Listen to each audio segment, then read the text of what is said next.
Hello everybody, welcome back to our channel Edu Niketan.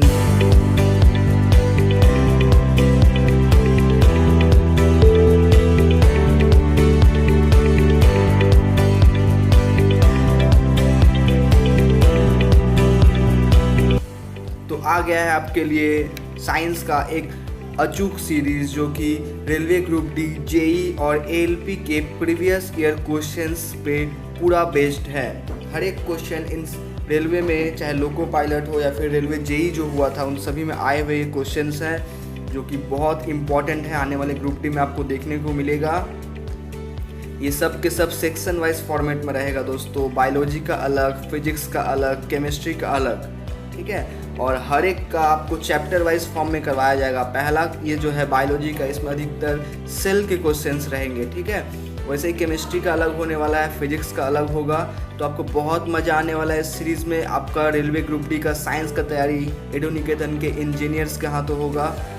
तो आप इस सीरीज़ को पूरा देखें। हर रोज़ सुबह आपके लिए वीडियो अपलोड हो जाएगा। तो वीडियो को स्टार्ट करते हैं। पहला क्वेश्चन है, name the longest flowering plant. सबसे लंबे फूलों वाले पौधों का नाम बताइए, ठीक है। तो इसका जो आंसर हो जाएगा रफलेसिया आर्नोल्डी, ठीक है।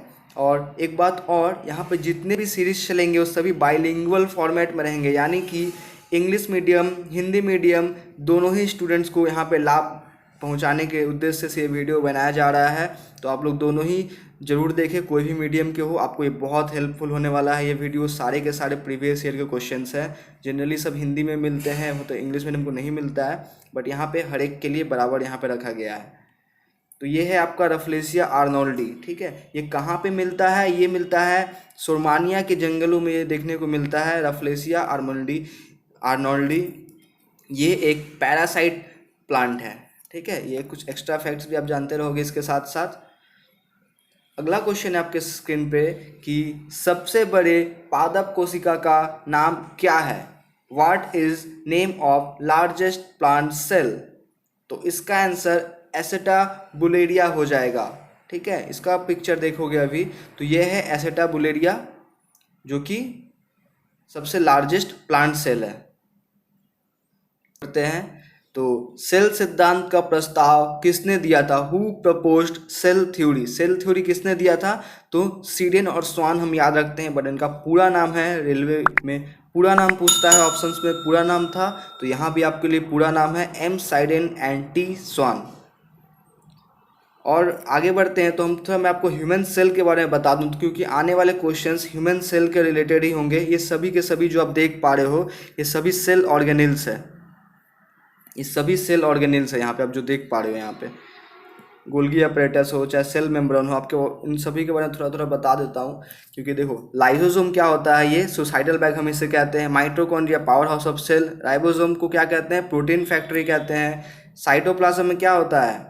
साइटोप्लाज्म में 80% वाटर होता है। इसके अंदर जो प्रोटोप्लाज्म मौजूद होता है उसके अंदर 80% वाटर होता है। ये कुछ कुछ क्वेश्चन है जो कि पूछते हैं। स्मूथ एंडोप्लाज्मिक रेटिकुलम में क्या होता है? यहीं से खाना फिसल के कोई भी सेल या फिर कोई भी कुछ भी, यहीं पे जो जर्म्स होते हैं वो फिसल के लाइसोसोम में चल जाते हैं और लाइसोसोम उन्हें पूरी तरह से अवशोषित कर लेता है। वहीं पे जो रफ एंडोप्लाज्मिक रेटिकुलम है, यहीं पे प्रोटीन सिंथेसिस होता है, ठीक है। ये सब आपको क्वेश्चंस आगे मिलेंगे, मैं आपको और अच्छे डिटेल में समझाते रहूँगा, बट यहाँ पे एक छोटा सा सिनॉप्सिस आपके लिए है ताकि आप लोग थोड़ा थोड़ा जान लो, ताकि आगे जब क्वेश्चंस आएंगे तो आप इन्हें रिलेट कर पाओ। या फिगर देखो, फिगर को एकदम आँख में बैठा लेना, क्वेश्चंस आते हैं, ठीक है। तो हम लोग तो हमेशा जानते हैं कि हाँ भाई, राइबोसोम में प्रोटीन सिंथेसिस होता है, ठीक है। लेकिन प्रोटीन सिंथेसिस होता किस पार्ट में, अगर आपसे पूछे फ्यूचर में एग्जाम में कि स्मूथ एंडोप्लाज्मिक रेटिकुलम में होता है ना कि रफ में, तो आपको याद रखना ये रफ में होता है, ठीक है। स्मूथ में क्या होता है कि जितने भी लाइसोसोम का मटेरियल जाता है ये स्मूथ के थ्रू जाता है। आगे आते हैं तो न्यूक्लियोप्लाज्म, न्यूक्लियस जो सेंटर में होता है। सेल मेम्ब्रेन वेरी इंपॉर्टेंट, जो ग्रीन पोर्शन देख रहे हो बाहर से जो बना हुआ है, ये सब का सब ये सेल मेम्ब्रेन है। इस यहीं पे प्लाज्मा मेम्ब्रेन भी इसे कहते हैं, और इसे इंग्लिश में सिलेक्टिव परमिएबल मेम्ब्रेन भी कहते हैं, क्योंकि यही डिसाइड करता है कितना अंदर जाना है सेल के अंदर खाना को और कितना नहीं, ठीक है, मटेरियल्स को। गोल्गी अपरेटस क्या है? तो ये ट्रांसपोर्ट करने का काम करता है जितने भी न्यूट्रिएंट्स वगैरह होते हैं। वहीं पे ये है सेंट्रियोल्स।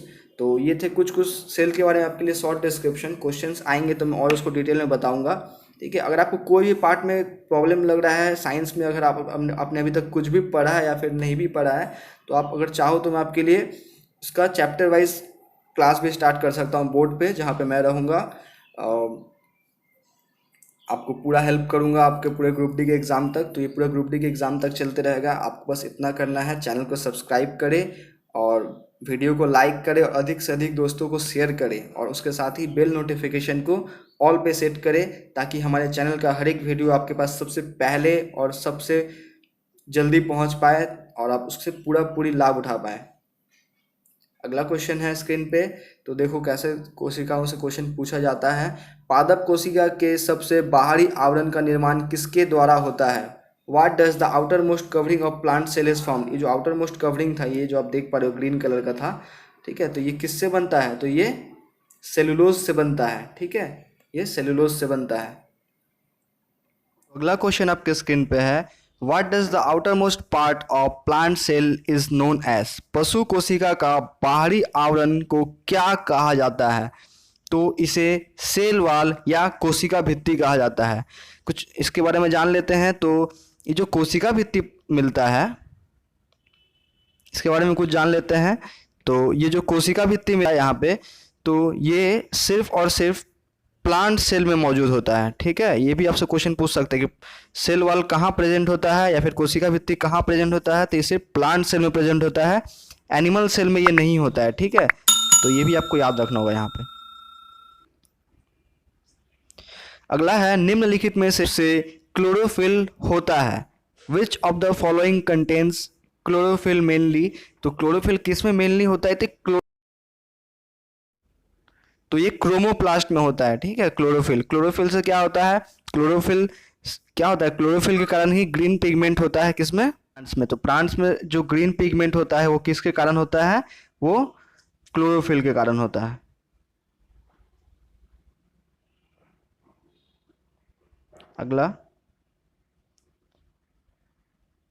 अगला है कि कोशिकाओं को मरोड़ और कठोरता यानी कि विच प्रदान करता है? तो कोशिकाओं को मरोड़ने और कठोरता का जो ये प्रवृत्ति है, कैरेक्टर, ये कौन प्रदान करता है? Who provides turgidity and rigidity to the cells? तो ये है वैक्यूल्स, रिक्तियाएं प्रदान करती हैं। आगे बढ़ते हैं, दो ऐसे जीवों के नाम बताइए जिनमें उनकी अपनी अनुवांशिक सामग्री और राइबोसोम हो। बहुत ही बढ़िया क्वेश्चन है, रेलवे ग्रुप डी में पूछा गया था, बहुत लोगों ने छोड़ा था, उससे मैं नहीं कर पाए थे ये क्वेश्चन। तो देखिए क्वेश्चन क्या है, name two organelle that contain their own genetic material. बहुत कम लोग इसका सही आंसर जानेंगे, तो ये क्वेश्चन अच्छा है एग्जाम पॉइंट ऑफ व्यू से। देयर ओन जेनेटिक मटेरियल और राइबोसोम, एक चीज़ ध्यान देना यहाँ पे, उसका खुद का जेनेटिक मटेरियल भी होना चाहिए और राइबोसोम भी खुद का होना चाहिए। तो ये कौन हो सकता है? तो इसका सही आंसर हो जाएगा माइटोकॉन्ड्रिया और क्लोरोप्लास्ट। सिर्फ इन्हीं दोनों के पास ये जेनेटिक मटेरियल और राइबोसोम होता है। तो आगे बढ़ते हैं, उस प्लास्टिड का नाम जो मसाल के तेल और प्रोटीन के कणिकाओं को संग्रहित करता है। Name the plastic which stores torque oils and protein granules. तो ये हो जाता है ल्यूकोप्लास्ट। ल्यूकोप्लास्ट को मैं पहले भी आपको कुछ बताया था ल्यूकोप्लास्ट के बारे में। ल्यूकोप्लास्ट को क्या कहते हैं? सुसाइड सेल भी कहा जाता है, आत्महत्या की थैली। Which heart chamber contains oxygenated blood Quizlet? किस हृदय कक्ष में ऑक्सीजन युक्त रक्त प्रस्तोत्री होती है? तो इसका सही हो जाएगा पल्मोनरी वेन्स। तो इसके बारे में कुछ एक्स्ट्रा फैक्ट्स भी जान लेते हैं कि जो हार्ट सर्कुलेशन ऑफ ब्लड होता है हम लोग का हार्ट में, थ्रू ये कहाँ से होता है? Through the chamber of heart, ठीक है। तो हमारे एक मनुष्य में कितने कक्ष होते हैं? तो 4 कक्ष होते हैं हार्ट के, ठीक है। इसमें क्या होता है, डीऑक्सीजनेटेड ब्लड जो होता है is received from the systematic circulation into the right atrium, it is pumped into the right ventricle and then through the pulmonary artery into the lungs, ठीक है। तो आगे बढ़ते हैं, तो हिंदी वाले लोग के लिए, हृदय के कक्षों के माध्यम से रक्त का संचार ऑक्सीजन सहित रक्त प्रणालीगत परिसंचरण में दाहिने आलिंद में प्राप्त होता है। इसे दाएं वेंट्रिकल में और फुस्फुसीय धमनी के माध्यम से फेफड़ों में पंप किया जाता है। तो आशा करता हूँ दोस्तों आपको हमारा ये वीडियो पसंद आया होगा अभी तक। तो हमारे वीडियो अगर पसंद आया तो हमारे वीडियो को लाइक करें, चैनल को सब्सक्राइब करें और अधिक से अधिक शेयर करें, अपने हर एक दोस्तों तक पहुंचाएं। ये सीरीज़ बहुत ही आपके लिए हेल्पफुल होगा। आपको इस सीरीज़ से क्वेश्चंस आपके एग्जाम में देखने को मिलने हैं, रेलवे ग्रुप डी के जो आगामी एग्जाम्स होंगे। तो अपना प्यार हमारे साथ बनाए रखें। Thank you for supporting us. मिलते हैं अगले वीडियो में। जय हिंद।